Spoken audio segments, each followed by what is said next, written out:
ರಂಗಭೂಮಿ ಕಿರುತೆರೆ ಕ್ಷೇತ್ರದಲ್ಲಿ ಸಕ್ರಿಯರಾಗಿದ್ದ ಕಾಮಿಡಿ ಕಿಲಾಡಿಗಳು ಖ್ಯಾತಿಯ ನಟ ರಾಕೇಶ್ ಪೂಜಾರಿ ಅವರು ತಮ್ಮ ಅದ್ಭುತ ಹಾಸ್ಯ ಪ್ರತಿಭೆಯಿಂದ ಅನೇಕರ ಮನಗೆದ್ದಿದ್ದರು.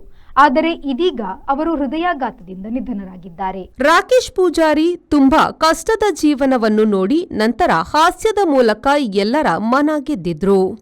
ಆರೋಗ್ಯವಾಗಿದ್ದ ನಟ ರಾಕೇಶ್ ಪೂಜಾರಿ ಅವರು ಸಣ್ಣ ವಯಸ್ಸಿನಲ್ಲೇ ಹೃದಯಾಘಾತದಿಂದ ನಿಧನ ಹೊಂದಿದ್ದಾರೆ.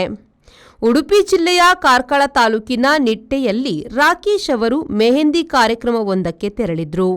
ಈ ವೇಳೆ ಅವರಿಗೆ ಹೃದಯಾಘಾತವಾಗಿದೆ.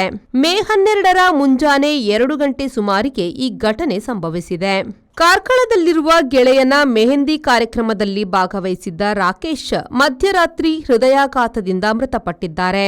ವಿಶ್ವರೂಪೆಂದೇ ರಾಕೇಶ್ ಪೂಜಾರಿ ಜನಪ್ರಿಯತೆ ಪಡೆದಿದ್ರು. ಅವರು ಹಲವು ವರ್ಷಗಳಿಂದ ಬಣ್ಣದ ಲೋಕದಲ್ಲಿದ್ರು. ಆದರೆ ಕಾಮಿಡಿ ಕಿಲಾಡಿಗಳು ವೇದಿಕೆ ಅವರ ಬದುಕನ್ನು ಬದಲಿಸಿತ್ತು. ಕಾಮಿಡಿ ಕಿಲಾಡಿಗಳು 3ನೇ ಸೀಸನ್ನಲ್ಲಿ ಅವರು ವಿನ್ನರ್ ಆಗಿದ್ರು. ಹಲವು ವರ್ಷಗಳಿಂದಲೂ ಅವರು ರಂಗಭೂಮಿ ಕಿರುತೆರೆಯಲ್ಲಿ ಸಕ್ರಿಯರಾಗಿದ್ರು. 2018ರಲ್ಲಿ ಖಾಸಗಿ ವಾಹಿನಿಯ ಕಾಮಿಡಿ ಶೋ ಕಾರ್ಯಕ್ರಮದಲ್ಲಿ ಆಯ್ಕೆಯಾಗಿ ರನ್ನರ್ ಅಪ್ ತಂಡದಲ್ಲಿದ್ದು ನಂತರದ ವಿನ್ನರ್ ಆಗಿ ಹೊರಹೊಮ್ಮಿದ್ರು. ಕನ್ನಡದ ಪೈಲ್ವಾನ್, ಇದು ಎಂಥ ಲೋಕವಯ್ಯ ಚಿತ್ರಗಳಲ್ಲಿ ಬಣ್ಣ ಹಚ್ಚಿದ್ದಾರೆ. ಮಾತ್ರವಲ್ಲದೆ ತುಳು ಭಾಷೆಯಲ್ಲೂ ನಟಿಸಿ ಸೈ ಎನಿಸಿಕೊಂಡಿದ್ರು. ಪೆಡ್ಕಮ್ಮಿ, ಅಮ್ಮೇರ್ ಪೊಲೀಸ್ ಮೊದಲಾದ ಸಿನಿಮಾಗಳಲ್ಲಿ ಅವರು ಕಾಣಿಸಿಕೊಂಡಿದ್ರು.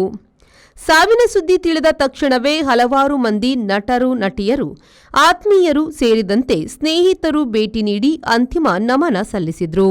ನಟ ರಾಕೇಶ್ ಅವರ ಮೃತದೇಹದ ಅಂತಿಮ ದರ್ಶನವನ್ನು ಅವರ ಹುಟ್ಟೂರಾದ ಉಡುಪಿಯ ಹೂಡಾದ ಬಳಿ ವ್ಯವಸ್ಥೆ ಮಾಡಲಾಗಿದೆ. Bureau report, V4 news, Mangaluru.